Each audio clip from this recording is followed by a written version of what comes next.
ਮੰਨ ਕੇ ਵੇਖ। ਯਿਸੂ ਨਾਸਰੀ ਨੂੰ ਹੁਣ ਅਪਣਾ ਲੈ ਤੇ ਗੱਲ ਤੇਰੀ ਬਣ ਜਾਏਗੀ। ਉਹਦੇ ਕਦਮਾਂ 'ਚ ਸਿਰ ਨੂੰ ਝੁਕਾ ਲੈ ਤੇ ਗੱਲ ਤੇਰੀ ਬਣ ਜਾਏਗੀ।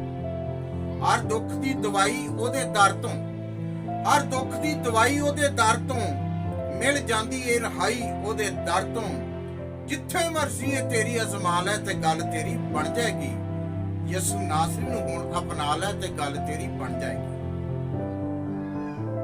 ਉਹਦੇ ਅੱਗੇ ਸਭ ਕੂਵਤਾਂ ਨਾਕਾਮ ਨੇ, ਉਹਦੇ ਅੱਗੇ ਸਭ ਕੂਵਤਾਂ ਨਾਕਾਮ ਨੇ।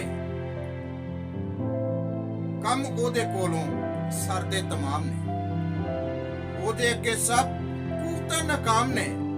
ਕੰਮ ਉਹਦੇ ਕੋਲੋਂ ਸਰਦੇ ਤਮਾਮ ਨੇ। ਇੱਥੇ ਮੁੱਕਦੀ ਏ ਗੱਲ ਨੂੰ ਮੁਕਾ ਲੈ ਤੇ ਗੱਲ ਤੇਰੀ ਬਣ ਜਾਏਗੀ। ਯਿਸੂ ਨਾਸਰੀ ਨੂੰ ਹੁਣ ਅਪਣਾ ਲੈ ਤੇ ਗੱਲ ਤੇਰੀ ਬਣ ਜਾਏਗੀ। ਸਭੇ ਛੱਡ ਦੇ ਦਲੀਲਾਂ ਇਹ